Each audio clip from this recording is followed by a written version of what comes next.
Hey guys, welcome to the workshop. It's a great day here in the shop, and I wanted to kind of give you the update from the last video. So let's jump right into it. That last video that I did was how to age paint. Now I've done how to distress wood before, and that was great, but I also do kind of a similar process with doing the paint, and that's why I wanted to describe to you how I do it. I actually have some projects that are upcoming that are going to use that technique, so I figured it was better to put that video out there now. You could get a little bit of a, you can kind of get ahead of the game before I put this next video up.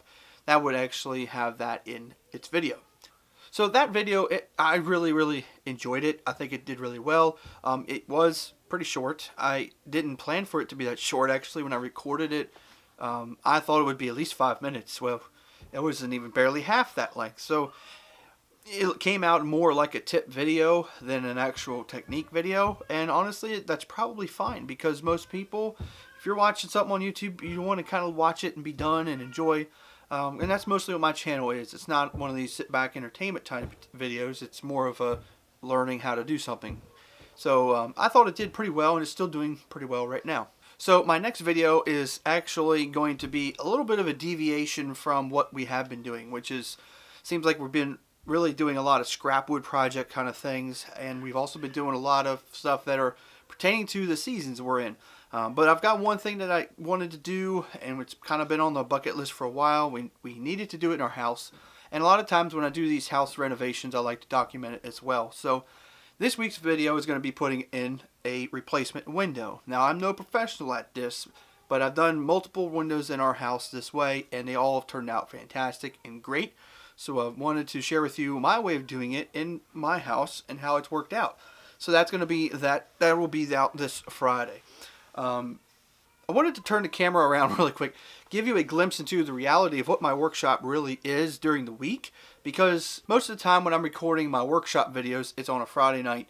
And so at that point, I've got the shop cleaned up, ready to do what I need to do. But most of the time, this is what it looks like. And these are our old cabinet doors that were in our laundry room, and now they're pretty much trash, but we're going to save the wood because it's, you know, wood is hard to get sometimes now, and so we're going to save that wood and just store it away for something future down the road. The same thing with this really good solid oak trim that we have in the house. Unfortunately, it's been painted, but you can use different things to get the paint off pretty easily, and this is some good trim. So those things are things that happen a lot. But I always like to pose a question to you or have a little topic of discussion. And so this week, I want to talk about hand planes. As you can see behind me back here, and some of my older videos, you might have watched that I made a holder for it, or I've done some reviews on different hand planes that I've had. I've even done a restoration on one before. I used this small one a lot, and so that one comes in handy a lot. And then I used this tiny little baby one that we've given away in some giveaways, and it's phenomenal. I use it for chamfering, which is just knocking the edge off of wood and all that. But I wanted to ask and find out, do you use hand planes in your shop? If you are a hand tool person that likes to do projects using only hand tools, then of course you're using these things all the time.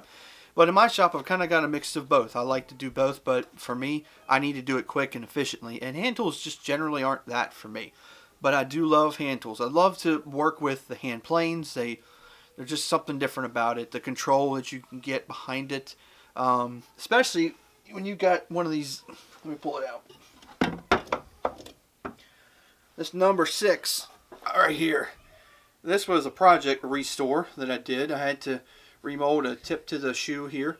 And it really was really cool. It was a really good project, and there's a video on that. So thank you for watching this. I surely hope that you guys are enjoying this little bit of a series. And as I said, I don't want to just make this an update every week of what my last video, how I liked it and what it was doing now and versus what the new one's going to be and all that, because that can get really boring. So try to interject these fun topics. So if you have any fun topics you want me to talk about, you know, drop in the comments below if there's a question that you have that you'd like to see me answer, or my opinion on something in regards to woodworking. And it doesn't necessarily have to be woodworking, but preferably probably so. So guys, thank you for watching this video. I'll see you next time here in the workshop.